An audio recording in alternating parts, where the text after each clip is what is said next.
오늘 하나님의 말씀은 출애굽기 17장 8절로 16절, 제목은 영과 육의 대대로의 싸움이다 라는 말씀 가지고 함께 은혜를 나누시겠습니다.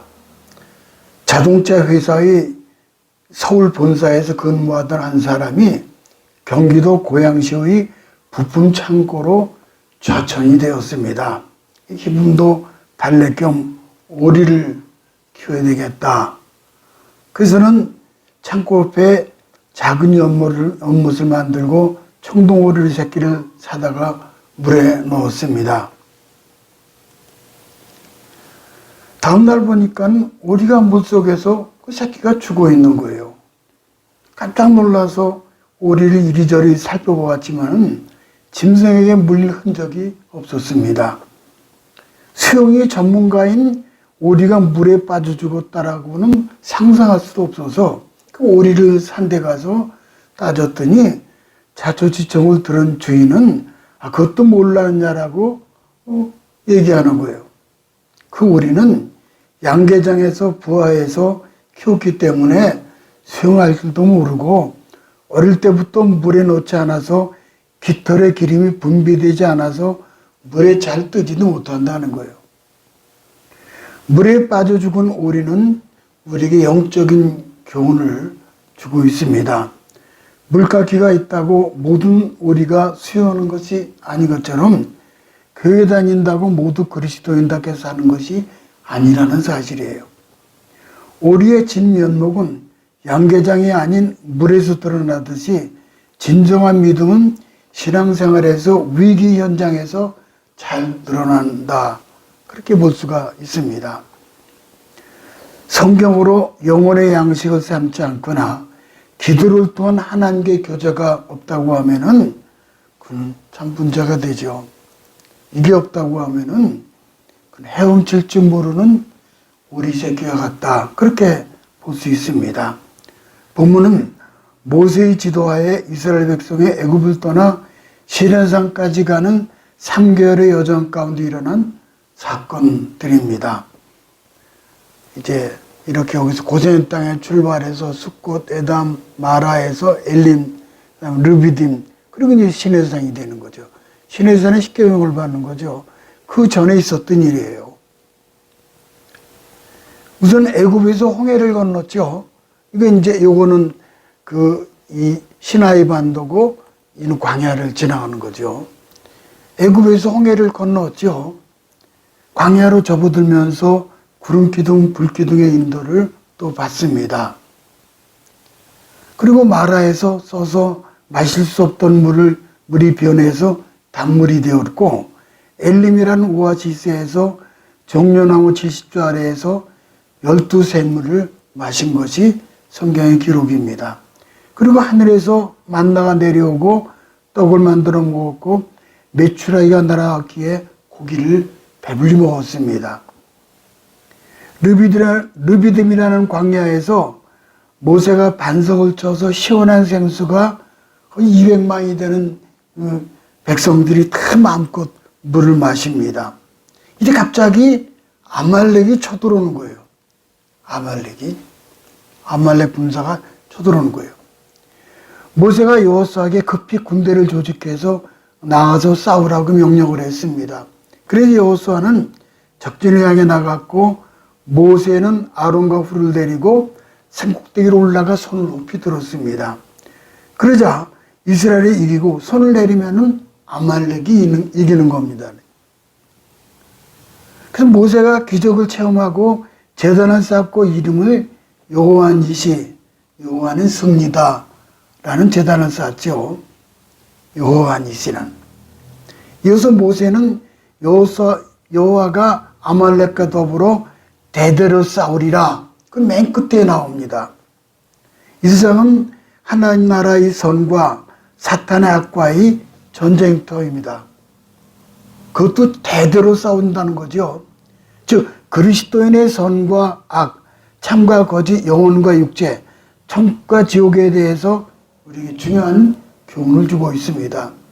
성도들은 영과 육의 대대로 싸움 있게 될 이 예언에 대하여 하나님의 전신갑주를 입어야 하는 것입니다. 이제 본문에서 어떻게 여호와 니시가 되었는지를 살펴보도록 하겠습니다. 첫째는 아말렉의 정체와 공격 목표입니다. 8절을 보니까는요, 그때 아말렉이 와서 이스라엘과 르비딤에서 싸우니라.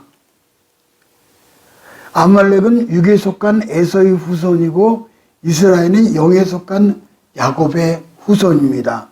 그러므로 이들의 싸움은 곧 우리 속에 있는 영과 육의 갈등으로 인한 영적 전쟁을 의미합니다. 우리가 예수 믿고 구원받고 은혜 받은 후에도 일평생 옛사람의 육성과 새사람 영성과의 싸움은 계속되는 겁니다. 예를 들면은 영은 교회 가자, 육은 둘로 산으로 놀러 가자, 영은 헌금을 드리자, 육은 것으로 육신의 쾌락으로 쓰자, 영은 기도하라는데 육은 TV 연속극을 보는 거예요. 뭐 테레비 본다 해서 나쁜 건 아니겠지만은 기도를 제쳐놓고 영은 기도하고자 하는데 육은 자꾸 테레비 본다는 거예요. 연속극 본다. 아말렉의 뜻은 호전적이라는 뜻입니다. 싸우기 좋아하고 평화를 원치 않고 싸움과 분쟁과 다툼을 일으킵니다.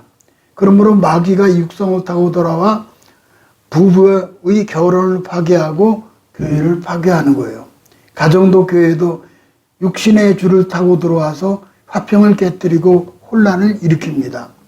우리가 생각할 것은 아말렉과의 전투는 단순히 이스라엘 백성의 진도를 맡고 있는 아말렉 사람들과 싸운 것이 아니라 여호와 하나님께 싸우시는 여호와의 전투라는 겁니다.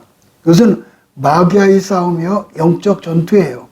아말렉이 누굽니까? 창세기 36장에 그 정체를 확인할 수 있습니다. 창세기 36장 12절에 보면은 에서의 아들 엘바스의 첫 빛나는 아말렉을 엘바스에게 낳았으니 에서의 아내 아다의 자손이며, 그러니까 아말렉은 야곱의 쌍둥이형 에서의 손자입니다. 창세기 36장 16절에 보면은 고라 족장, 가담 족장, 아말렉 족장이라는 구절이 나오는데 이거는 아말렉의 많은 부하들을 거느린 족장이 되었음을 보여줍니다. 사실 그들은 이스라엘의 친족이었습니다. 그런데 아말렉은 친족인 이스라엘 향해서 길을 막고 칼로 막고 있는 거예요. 이런 아말렉에 대하여 다음과 같이 말씀하십니다. 신명기 25장 17절 18절 가볼까요? 너희는 애굽에서 나오는 길에 아말렉이 네게 행한 일을 기억하라. 곧 그들이 너를 길에서 만나 네가 피곤할 때는 네 뒤에 떨어진 약한 자들을 찾고 하나님은 두려워하지 아니하였느니라. 아말렉 족속이 이스라엘 공격하는 것은 하나님은 두려워하지 아니하였다. 이런 태도는 조상 에서와 비슷하죠. 에서는 장자권을 팥죽 한 그릇에 야곱에게 팔아먹은 망령된 사람이었죠. 그는 하나님 경외하지 않았기 때문에 목숨처럼 중요한 언약 족속의 장자권을 그냥 대수롭지 않게 여겼어요. 본문에서 아말렉은 소극적으로 하나님 두려워하지 않을 뿐만 아니라 적극적으로 하나님을 대적하고 있습니다. 아말렉 족속은 싸움에 능한 족속입니다. 그래서 에서의 자손들은 들판에서 광야에서 사냥과 같다 그랬습니다. 그들은 사막의 늑대처럼 이리저리 약탈하며 다녔습니다. 이들은 이스라엘 백성이 홍해를 건너 르비딤에 이르게 되자 혹시 자신들의 영토를 빼앗기지 않을까 두려운 나머지 친족 이스라엘을 공격하게 된 겁니다. 그래서 이후 아말렉 족속은 성경에서 하나님의 백성을 대적하는 영적 세력을 상징합니다. 눈에 보이지 않는 적을 말할 때 아말렉이라는 표현을 쓰게 된 거죠. 이 얼마나 저주받은 민족입니까? 하나님께서 이스라엘 백성에게 14절에 보니까 이러셨어요. 여호와께서 모세에게 이르시되 이것을 책에 기록하여 기념하게 하고 여호수아의 귀에 외워 들리라. 내가 아말렉을 없이하여 천하에서 기억도 못하게 하리라. 그러므로 아말렉 전투는 영적 전투여 마귀와의 싸움을 상징합니다. 본문에 나온 아말렉의 전투 방법을 보면은 마귀의 전술을 쏙 빼닮았습니다. 신명기 25장에 보니까는 그들은 정면 공격이 아닌 뒤에 처진 자들을 기습 공격하는 자들이었습니다.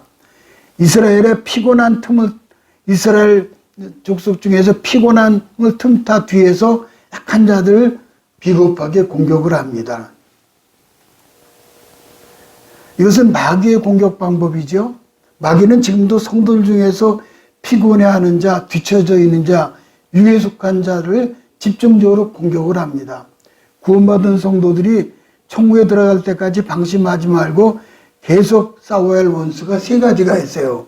첫째는 사단 마귀, 둘째는 영혼을 거스려서 싸우는 우리 연약한 육신, 그 다음에 셋째로는 항상 보이는 것으로 유혹하는 세상이죠. 근데 어떤 이는 거듭나고 성령 충만해지면은 육신의 적용이나 소욕도 다 없어지기 때문에 시험도 받지 않고 죄도 짓지 않는다라고 생각합니다. 이것은 마귀에게 속아서 한 말이거나 마귀가 유혹하는 말입니다. 오래전에 중국 북부 지방에서 일어난 일인데 많은 사람들이 성령 세례를 받고 아주 기쁨이 충만했습니다. 그런데 성령 충만을 받았기 때문에 육신의 정욕 다 없어진 신령한 사람이 되었다라고 생각을 했습니다. 그래서 남녀가 한 방에서 동거를 했습니다. 얼마 안 가서 거기에 음행이 일어났어요. 음행. 기가 막히죠. 음행이 일어난 거예요. 그로 인해 모처럼 일어난 성령 운동이 중지되고 복음의 전도의 길이 막힌 겁니다. 이렇게 육신의 생각은 사망과 심판을 이어지기에 아말렉 같은 육신의 생각은 강력하게 내쫓아야 되는 거예요. 오직 영의 생각만이 생명이 있고 평안이 있고 영원한 천국과 새하늘과 새 땅에 들어가게 되는 거죠. 둘째는 아말렉과 싸워 이기는 방법을 볼까요? 9절에 보니까는 모세가 여호수아에게 이르되 우리를 위하여 사람들을 택하여 나가서 아말렉과 싸우라. 내일 내가 하나님의 지팡이를 손에 잡고 산 꼭대기에 서리라. 이 전쟁은 모세가 손을 올리면은 이스라엘이 이기고 손을 내리면은 이스라엘이 패배를 합니다. 11절을 또 가볼까요? 11절 보니까는 모세가 손을 들면 이스라엘이 이기고 손을 내리면은 아말렉이 이기더니. 손을 드는 것은 무슨 의미입니까? 성경은 많은 경우에 손을 드는 것은 기도의 상징이라고 말씀하고 있습니다. 예를 들면 시편 28편 2절을 가볼까요? 내가 주의 지성소를 향하여 나의 손을 들고 주께 부르짖을 때 나의 간구하는 소리를 들으소서. 그렇다면 오늘 같은 시대야말로 우리가 손을 들어서 기도할 때가 되는 거죠. 그러니까 하나님의 교회를 향해서 손을 들고 기도하는 거죠. 기도는 노력이 필요합니다. 기도는 노동이라고 보통 얘기를 해요. 모세의 손이 내려왔다는 것은 기도가 힘을 잃을 수 있다는 것을 뜻합니다. 그래서 우리는 때로 모여서 함께 기도할 필요가 있죠. 모세는 이런 합심교의 동역자들이 있었던 거죠. 아론과 훌이 양편에서 모세의 팔을 붙들어 올리고 있음을 볼 수 있습니다. 12절에 모세의 팔이 피곤함에 그랬어요. 여기서 피곤함이라는 말은 케베딤, 즉 무겁다라는 뜻을 가지고 있습니다. 이것은 모세의 손이 천근만근 무겁게 느껴졌음을 표현하고 있습니다. 따라서 이 말씀은 단순히 피곤해진 것을 말하는 것이 아니라 손을 들었다 내렸다 할 수 없을 정도로 팔의 힘을 거의 상실했다, 그런 뜻입니다. 아무리 위대한 지도자일지라도 인간에게 겪을 수밖에 없는 육체적 연약함은 어쩔 수 없는 것입니다. 그러므로 하나님의 자녀들은 서로 협력을 해야 합니다. 11절 계속 볼까요?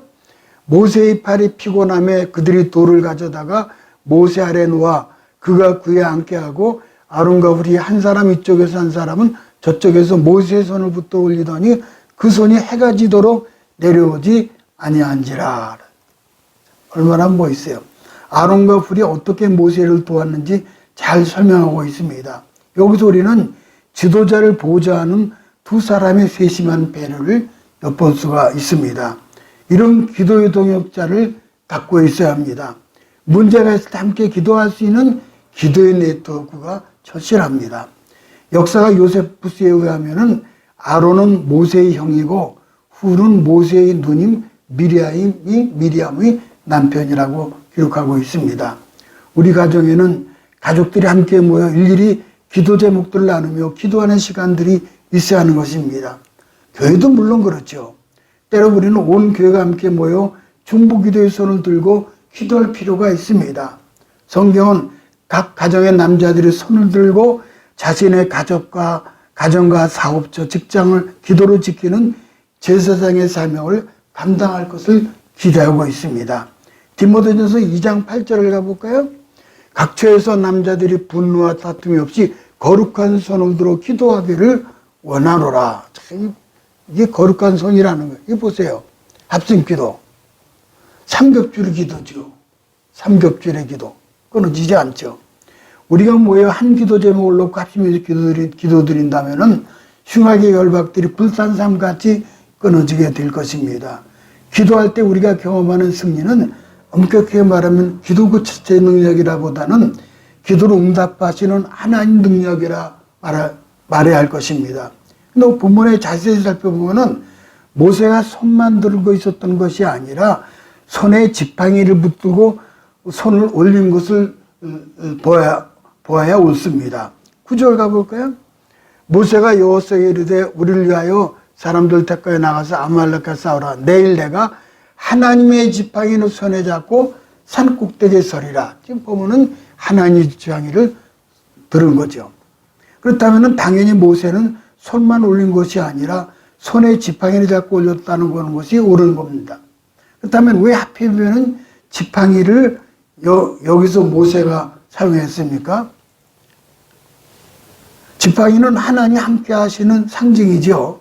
출애굽기 4장에 보면은 하나님 모세를 애굽으로 보내시면서 네 손에 있는 것이 무엇이냐고 묻죠.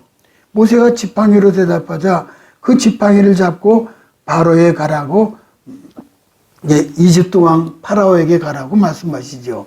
출애굽기 4장 1절 가볼까요? 모세가 그 아내와 아들들을 나귀에 태우고 애굽으로 돌아가는데 모세가 하나님의 지팡이를 손에 잡았더라. 무슨 지팡이라고 했습니까? 하나님의 지팡이에요. 바로 그 지팡이는 하나님의 임재의 상징이었던 겁니다. 나중에 모세가 승리의 제단을 쌓고 그 제단을 여호와 니시라고 불렀을 때 우리는 니시라는 단어에서 천으로 만든 어떤 배너, 깃발을 연상하지만 그러나 성서 고고학자들은 모세의 지팡이에 번쩍이는 새 조각을 붙였다라고 합니다. 여기 깃발이라는 단어는 본래 번쩍이다는 뜻입니다. 그렇다면은 저 아래 이제 아까 여기 그림 보면은요. 그림 보면은 저 아래 골짜기에서 지금 아말렉 군사하고 싸우잖아요, 여호수아가. 근데 이 지팡이가 보이겠어요, 이게? 배너 가지고는 안 되죠. 여기에 새 조각을 붙어서 번쩍번쩍했다는 거예요. 그러면 이제 이해가 되죠. 번쩍번쩍했다는 거예요. 그러니까 골짜기라는 거는 뭘 얘기하는 거죠? 고난을 얘기하는 거 아닙니까? 골짜기에 들어가서 여호수아가 백성들이 산 정상에 모세가 든 번쩍이는 지팡이를 보았을 때, 아, 저거는 자신의 부대의 상징이며 동시에 하나님의 임재를 보았던 거죠. 번쩍거리는 지팡이를 향한 이스라엘의 시선은 곧 하나님을 향한 시선이었던 겁니다. 우리가 민전에 문제가 직면할 때 기도를 통해서 하나님 바라보는 거예요. 쉽게 말하면 십자가로 생각하겠죠. 왜냐하면 여호와 니시는 승리이시기 때문입니다. 시편 121편 1, 2절 가볼까요? 내가 산을 향하여 눈을 들리라. 나의 도움이 어디서 올고 나의 도움은 천지를 지으신 여호와에게로소다. 인생 골짜기에서 기도의 눈을 열어 하나님의 인재를 주목하면서 하나님의 도움을 경험하시기 바랍니다. 십자가를 바라보시기 바랍니다. 마지막 세 번째, 여호수아가 칼날로 아말렉을 무찔렀다고 했습니다. 13절을 가볼까요? 여호수아가 칼날로 아말렉과 그 백성을 쳐서 무찌르니라. 아말렉 전투는 영적 전투입니다. 전투에서 지팡이를 든 손을 높이 쳐든 것은 기도의 선이며 이것은 순종과 협동이었던 것을 성경은 말씀해 주고 있죠. 여호수아가 칼날로 아말렉을 쳐서 무찔렀다고 한 것은 영적 전투에서 합심 기도로 승리했음을 의미합니다. 여기서 쳐서 무찌르니라, 이 말은 그가 완전히 패배시켰다라는 그런 뜻입니다. 여호수아가 아말렉을 완전히 패배시킨 것은 모세의 손이 해가 질 때까지 내려오지 않았기 때문입니다. 우리는 이스라엘의 승리가 여호수아의 군사들과 용맹과 지략으로 이겼다라고 생각할 수 있습니다. 그러나 이 전쟁의 승리가 결코 여호수아의 군대 능력으로 된 것이 아님을 알아야 합니다. 이스라엘의 승리는 아론과 훌의 도움을 받은 모세가 계속 손을 들고 있었던 결과임을 우리는 믿어야만 되는 것입니다. 사람이 수고할지라도 일을 이루신 분은 하나님이셔요. 하나님께서는 이루실 때 사람들로 사용하십니다. 하나님께서 능력을 공포하시기 때문에 보통 사람의 한계를 뛰어넘는 크고 놀라운 일들을 행하실 수가 있는 거죠. 다윗을 보면은 이스라엘이 그토록 두려워하던 고인 골리앗을 작은 조약돌 하나로 이제 쳐서 쓰러뜨리죠. 이 일로 인해서 다윗은 이스라엘의 영웅이 되었습니다. 다윗의 고백을 들어보십시오. 사무엘상 17장에 보면은 여호와께서 너를 내 손에서 넘기리니 네 목을 베우고 블레셋 군대의 시체를 공중에 세워 땅의 들짐승에게 주어 온 땅으로 이스라엘 하나님이 계신 줄 알게 하겠고 구원하심이 칼과 창에 있지 않냐함을 알게 하리라. 전쟁은 여호와께 속한 것인즉 그가 너희를 우리 손에 넘기시리라. 이 말씀을 가지고 나가 싸워서 이긴 거죠. 신약의 위대한 일꾼인 하나님의 사랑 바울 사도도 이렇게 말씀하죠. 그 역시 자신의 열심과 능력으로 이루어진 것이 아니라 하나님의 은혜로 된 것이라고 고백을 하고 있죠.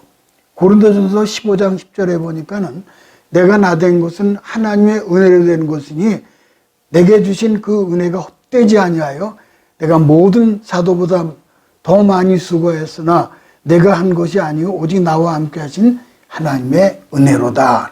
참 하나님의 은혜. 그렇습니다. 우리가 아무리 많은 수고와 큰 업적을 이뤘다 할지라도 실상은 배후에 역사하신 하나님의 은혜였다는 겁니다. 하나님께 요구하시는 것은 우리의 순종과 기도의 손입니다. 여호수아는 모세의 말을 듣고 곧바로 출전을 했습니다. 놀라운 순종과 본받을 용기 있는 행동이죠. 이 전투는 출애굽해서 처음으로 치르는 전쟁이었습니다. 문제는 이 전쟁이 대대로 이루어진다는 거예요. 그 다음 아말렉 계속 이루어진다는 거죠. 그들은 애굽에서 노예 신분으로 살았기 때문에 전쟁을 치를 검과 찬, 활을 사용하는 병법을 갖추지 못했습니다. 인간적으로 계산해 보면은 승산의 가능성은 전혀 없어요. 그런데도 여호수아가 즉각 순종한 것은 믿음과 용기가 얼마나 큰지 짐작하게 됩니다. 주님은 이런 사람을 크게 들어 쓰십니다. 이스라엘 백성과 아말렉과의 싸움은 영적으로 구원받은 성도가 영과 육의 싸우는 모습을 우리에게 그림같이 보여주는 말씀입니다. 영과 육의 싸우는 거죠.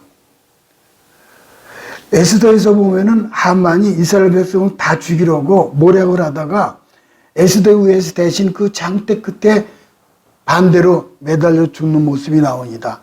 하만이. 근데 이 하만이라는 사람은 바로 아말렉 왕 아각의 후손이에요. 그러니까 하만은 아말렉의 후손이에요. 이렇게 아말렉은 대대로 주님의 백성을 죽이러 가고 있습니다. 육의 성질은 무엇입니까? 갈라디아서 5장 19절 보니까는 육체의 일은 현전이 곧 음행과 더러운 것과 호색과 우상숭배, 술수와 온수매는 것과 분쟁과 당지는 것과 불리함과 이단과 투기와 술취함과 방탕함과 또 그와 같은 것들이라. 우리는 육신을 벗는 그날까지 언제나 방심하지 말고 육신과 싸워서 이겨야 합니다. 우리가 잘 아는 노아가 있잖아요. 홍수 심판에 구원받은 사람임에도 불구하고 홍수가 지난 후 포도주 취해서 하체를 드러내고 망신을 당했죠. 여기 보면은 이 아버지가 포도주에서 샘한 야벳이 이제 그 하체를 다 보고를 했잖아요. 아차하는 순간에 육성이 나타나면 이렇게 혼란을 일으킵니다. 영은 깊은 곳에 있기 때문에 성령을 따르며 항상 육신의 정욕을 제어하지 않으면은 언제 육신이 망령 부릴지 모른다는 사실입니다. 우리는 TV에서 동물 세계를 다 보았습니다. 사자가 짐승들을 공격할 때 보면은 잡히는 부류가 있습니다. 어떤 것입니까? 사자가요. 1차적으로 뒤로 처진 짐승. 사자가요. 2차적으로는 무늬에서 나눠요. 그래서 집요하게 공격해서 마침내 잡아먹습니다. 영과 육의 대대로의 싸움, 참으로 의미심장한 말씀입니다. 부디 영과 육의 싸움에서 항상 승리하시기를 주님의 이름으로 축복합니다.